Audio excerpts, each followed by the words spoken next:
আমি নূপুর। আমি চাকমা হলেও নন্দীগ্রামের সবচাইতে সুন্দরী ও তরুণী আদিবাসী মেয়ে ছিলাম। আমি একজন আদিবাসী চাকমা মেয়ে। চাকমা মেয়েদের পোশাক আশাক এমন, এটা সাধারণত প্রত্যেকটা মানুষের কিছুটা হলেও ধারণা আছে। আমি প্রত্যেক দিন রাতে অরিন্দমবাবুকে ফুল দিতে যেতাম। যেহেতু আমি বাজারে ফুল বিক্রি করতাম, এবং একদিন অরিন্দমবাবু সুযোগ বুঝে আমার হাত দুটি ধরে অনেক ভালোবেসে বলেছিলেন, নূপুর, তোকে দেখে আমি আর থাকতে পারছি না। আমি অরিন্দমবাবুকে বলেছিলাম আমার বয়স হয়নি, আর আমার প্রেম করার বয়স হয়নি। ভালো, এটা কি জিনিস সেটা এখনো বুঝি না। কিন্তু অরিন্দমবাবু বললেন, আরে অনেকদিন থেকেই চেষ্টা করছিলাম তোর কাছে আসা, কিন্তু আমি ভয় পাচ্ছিলাম। তুই শুধুমাত্র একবার আমাকে একটা সুযোগ দিন। আমি বলেছিলাম, আমি আপনাকে কি সুযোগ দিব? আমার তো সুযোগ দেওয়ার বয়স হয়নি। এই বয়সে আমার সম্ভব না। আমি তো আপনার মেয়ের বয়স মাত্র 13 বছর বয়স আমার। কিন্তু অরিন্দমবাবু আমার কোনো কথা শোনেনি। তারপর প্রত্যেক দিন রাতের অন্ধকারে অরিন্দমবাবু আমাকে নিজের ইচ্ছামতো, অরিন্দমবাবু আমার পিছু ছাড়েনি, এবং আমি বাধ্য হয়ে পাগলের মতো তার কথা বিশ্বাস করে তাকে নিজের সব কিছু দিয়ে বসেছিলাম। অরিন্দমবাবু আমাকে দেখে বলেছিলেন, উপর, তুই চাকমা মেয়ে হলেও সবার চাইতে আলাদা, এবং তোকে দেখে তো যে কেউ তোর প্রেমে পড়ে যাবে। কিন্তু সাবধান থাকিস।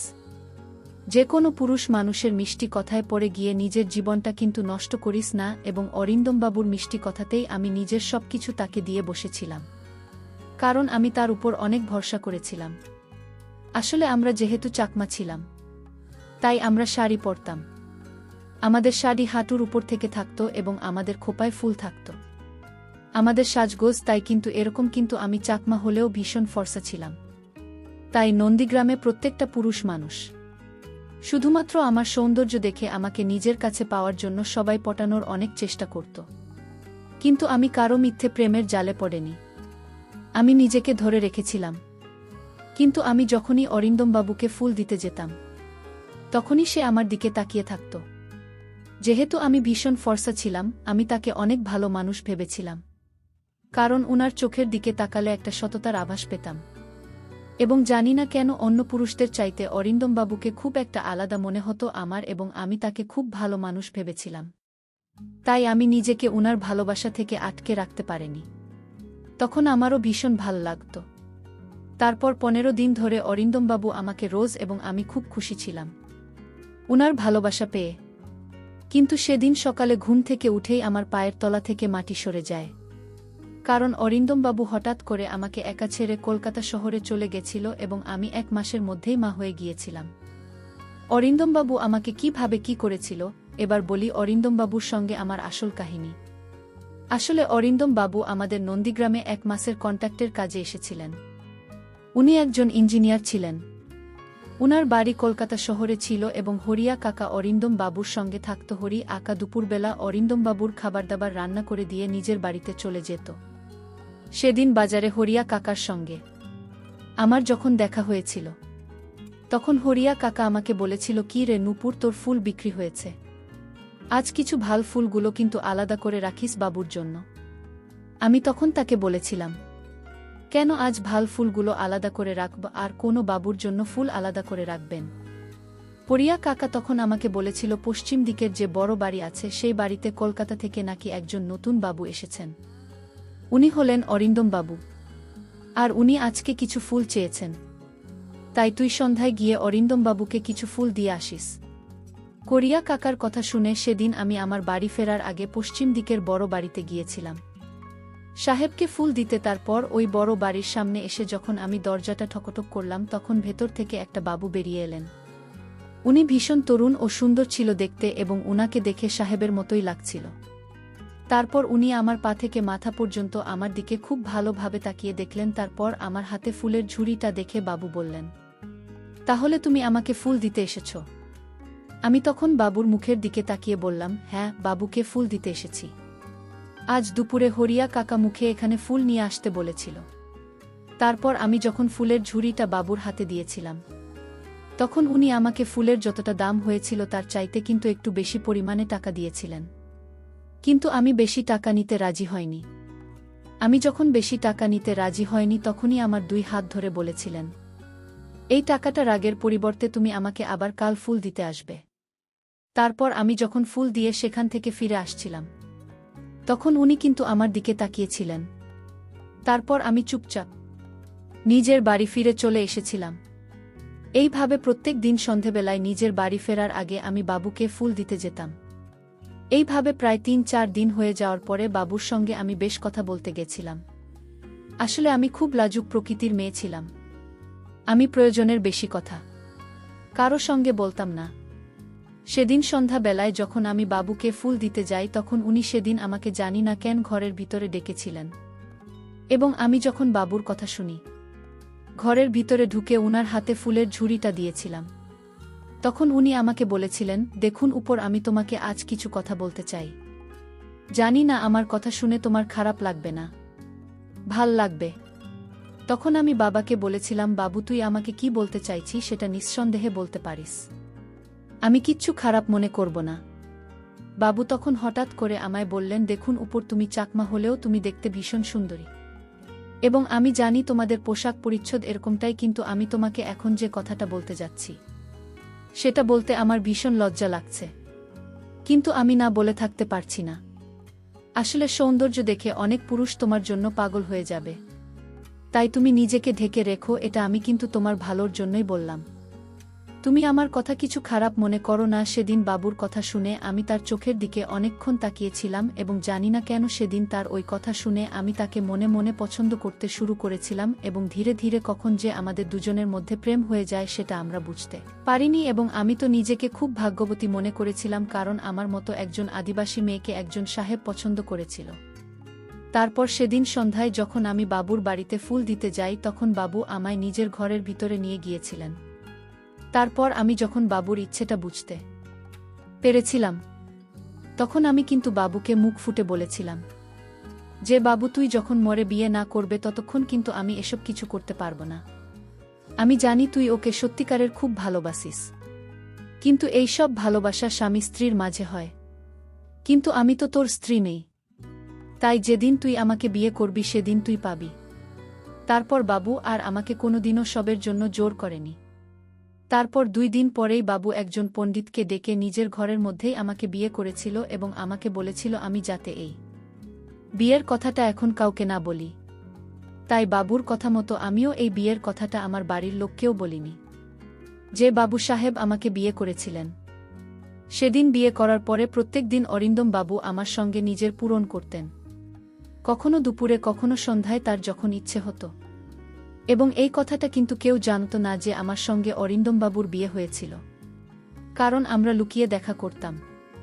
এমনকি হরিয়া কাকা এই কথাটা জানত না। আসলে অরিন্দমবাবু আমাকে বলেছিল সে নাকি যখন শহরে ফিরে যাবে তখন নাকি আমাকেও নিজের সঙ্গে করে শহরে নিজের বাসায় নিয়ে যাবে, এবং সেদিনই সে আমার বাবা মাকে সব কিছু সত্যি কথা বলে দিবে। তাই আমিও স্বামীর কথায় বিশ্বাস করে চুপচাপ ছিলাম। তারপরেই ভাবে 20 দিন হয়ে যাওয়ার পরে সেদিন আমি যখন অরিন্দম বাবুর বাড়িতে যাই তখন দেখি বাড়িতে অনেক বড় তালা লাগা ছিল। তারপর আমি যখন হরিয়া কাকাকে অরিন্দম বাবুর ব্যাপারে জিজ্ঞেস করেছিলাম তখন হরিয়া কাকা যা বলেছিল সেটা শুনে তো আমার মাথায় মনে হলো আকাশ ভেঙে পড়ে গিয়েছে, কারণ অরিন্দম বাবু তো নিজের কাজ শেষ করে কলকাতা শহরে আবার ফিরে চলে গিয়েছিল, এবং সে আমাকে একবারও কথা বলেনি যে সে আজকেই কলকাতা শহরে ফিরে চলে যাবে। এমনকি সে নিজের বাড়ির ঠিকানাটুকু আমাকে বলেনি, বাদেনি। এবং সেদিন আমার আর কিছু বুঝতে বাকি ছিল না যে অরিন্দমবাবু আমার সঙ্গে শুধু নিজের ইচ্ছেটা পূরণ করার জন্য আমার সঙ্গে বিয়ের নাটক করেছিলেন। তার মানে উনি আমাকে কোনোদিন মন থেকে ভালোবাসেন।